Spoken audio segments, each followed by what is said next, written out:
تو ہم اپنے روزے کی حفاظت کریں۔ قرآن کہتا ہے یا ایھا الذین آمنوا کتب علیکم الصیام کما کتب علی الذین من قبلکم لعلکم تتقون، اے ایمان والو تم پر روزے فرض کیے جیسے کہ تم سے پہلوں پر بھی فرض کیے۔ یہ بتلا دیا کہ یہ صرف تم نہیں رکھ رہے، تم سے پہلے ساری امتیں رکھتی چلی آئی ہیں۔ ان کے تو روزے کا دورانیہ بھی زیادہ ہوتا تھا، ہمارا تو دورانیہ بھی کم ہے۔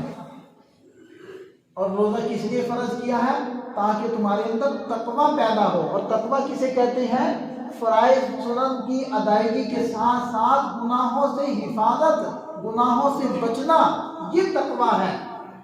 صرف نفلی عبادات کا نام تقویٰ نہیں ہے، ساتھ گناہوں سے بچے۔ اب دیکھیں کہ روزے کا فرض کرنے کا مقصد قرآن نے ذکر کیا کہ وہ تقویٰ ہے۔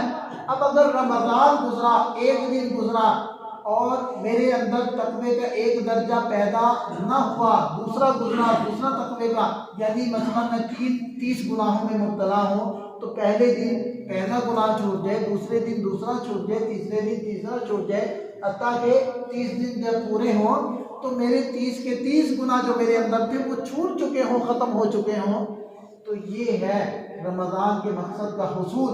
اگر ایسا ہو گیا تو ہم فیصلہ کریں گے کہ ہمیں قرآن کے مطابق رمضان کا مقصد حاصل ہو گیا۔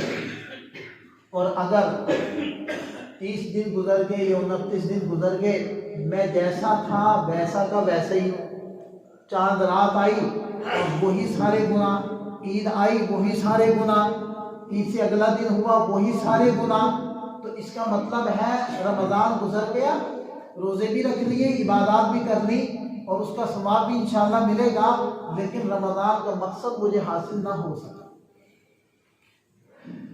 اور ایسا کبھی بھی نہیں ہوتا کہ پہلے دن تو مجھ سے کچھ نہ چھوٹے، دوسرے دن تو کچھ نہ چھوٹے، 24ویں دن بھی کچھ نہیں چھوٹا، کوئی گناہ نہیں چھوٹا، اور 28ویں دن بھی کوئی گناہ نہیں چھوٹا، 29ویں دن سارے گناہ چھوٹ گئے اور میں اللہ کا مقرب بن گیا اچانک سے۔ ایسا کچھ بھی نہیں ہوتا، یہ ایک ایک کر کے چھوڑنا پڑے گا، اور یہ اپنے اوپر مشقت وہ نافذ کر کے، اپنے اوپر سختی کر کے، زبردستی کر کے، اپنے نفس کو بہلا پھسلا کر یہ زبردستی چھڑوانا پڑے گا۔ اب دیکھیں کہ روزہ سپورٹ کر رہا ہے ہمیں، ہماری معاونت کر رہا ہے روزہ ہم سے گناہوں کے چھوڑنے میں۔ اب دیکھیں کہ روزے کے اندر کھانا پینا ہمارا کم ہو گیا، جیسے وہ الگ بات ہے کہ ہم تلافی کر لیتے ہیں، افطار میں ہم اتنا کھا لیتے ہیں کہ دن کی تلافی ہو جائے، تلافی مافات، جو کچھ فوت ہوا تھا دن میں اس کی تلافی، اور سحری کے اندر حفظ ما تقدم، جو آگے آنے والے حالات ہیں اس کی پہلے سے پلاننگ اور پہلے سے اس کے لیے سٹور کر لینا۔ تو یہ اگرچہ ہم کرتے ہیں، حالانکہ یہ مقصود نہیں ہے۔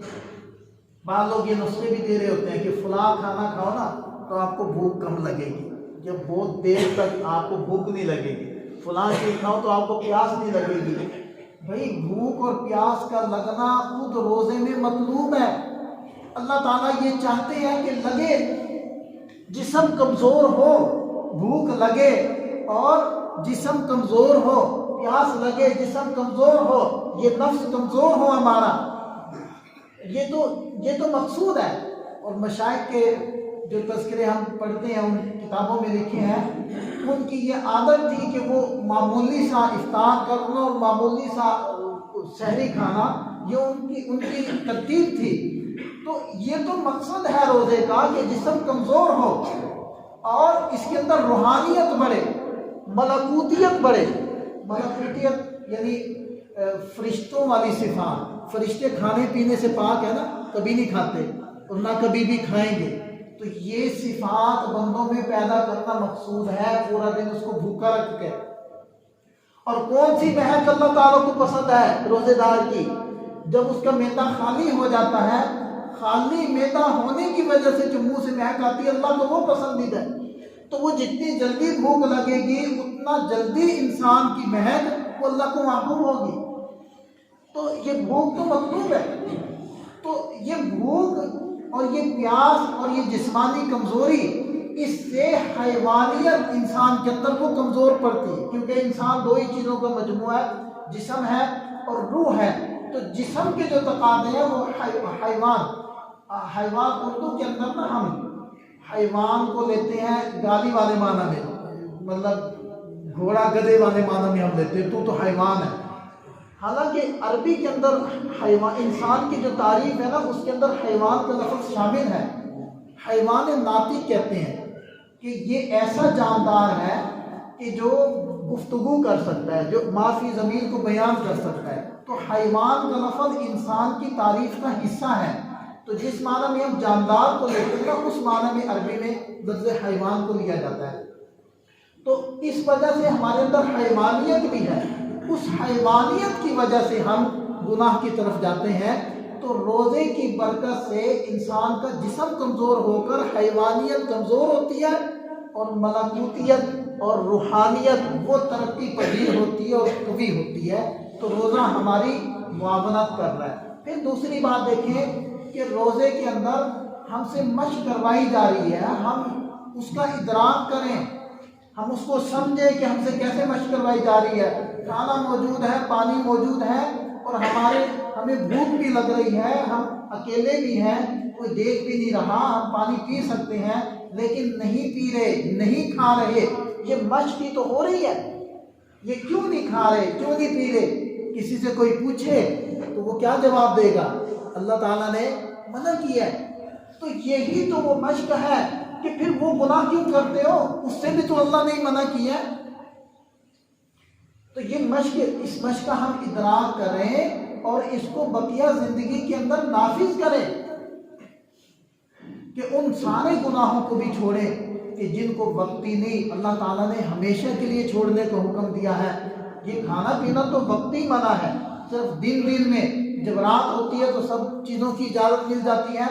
تو جو گناہ اللہ تعالیٰ نے ہر حالت میں ہمیں روکا ہے کہ وہ نہیں کرنے، تو پھر اس کی طرف ہم کیوں جاتے ہیں، وہ کیوں کرتے ہیں؟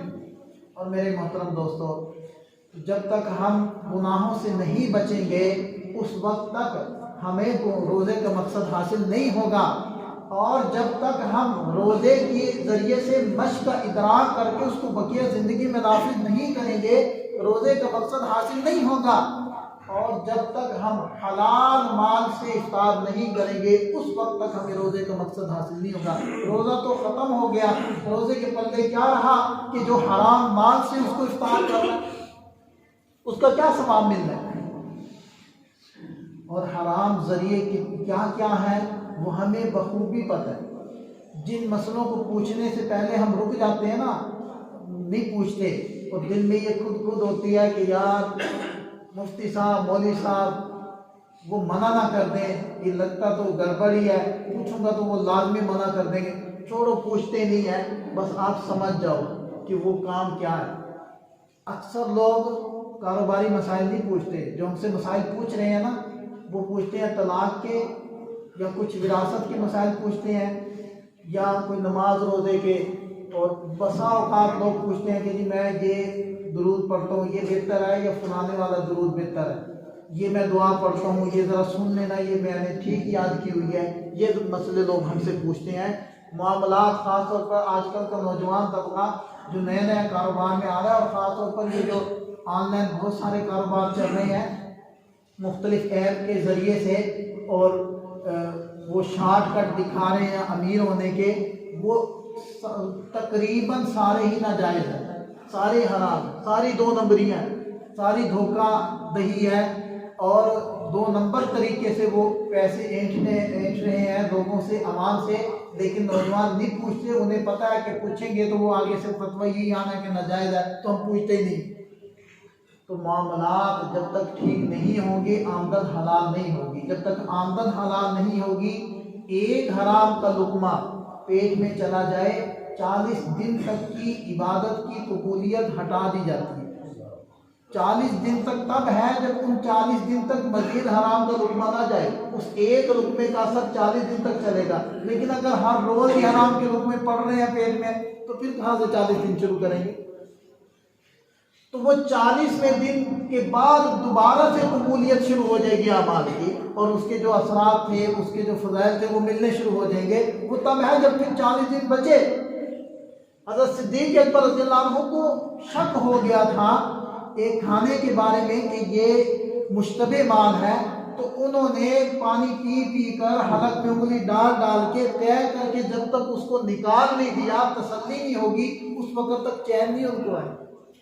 ہمیں پتہ تھا کہ جب اندر غلط جائے گا تو پھر اس کے جو اثرات ہیں اور اعمال ہیں وہ غلط ہی آئیں گے، وہ اچھے کیسے ہو سکتے ہیں؟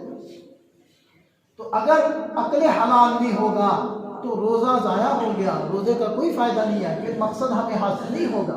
تو بہرحال آج کی گفتگو کا خلاصہ یہ ہے کہ ہم جیسے اللہ تعالیٰ نے قرآن میں فرمایا کتب علیکم الصیام کما کتب علی الذین من قبلکم لعلکم تتقون، تم پر اس لیے روزے فرض کیے ہیں تاکہ تمہارے اندر تقویٰ آئے۔ یہ تقویٰ آئے گا کیسے؟ یہ آئے گا جب ہم روزہ رکھنے کے ساتھ گناہوں سے بھی بچیں گے، اور گناہوں کے جو ہم نے پھاٹک اور دروازے کھولے ہوئے ہیں، چاہے آنکھوں کا ہو، چاہے کانوں کا ہو، چاہے وہ زبان کا ہو، وہ ہمیں بند کرنے پڑیں گے۔ اور جب تک ہم عقل حلال پر نہیں آئیں گے اس وقت تک روزے سے متقی نہیں بنیں گے، اور جب تک ہم اس چیز کا ادراک نہیں کریں گے کہ کیسے اللہ تعالیٰ ہماری مشق کروا رہے ہیں اور روزہ ہمیں بہت ساری حلال چیزوں سے روک رہا ہے، تو اس مشق کی برکت سے ہم بقیہ زندگی میں اس کے اوپر بقیہ زندگی پر اس کو نافذ نہیں کریں گے اور گناہوں کو نہیں چھوڑیں گے، اس وقت تک روزے کا مقصد حاصل نہیں ہوگا۔ اللہ تعالیٰ ہمیں سمجھ عطا فرمائے، عمل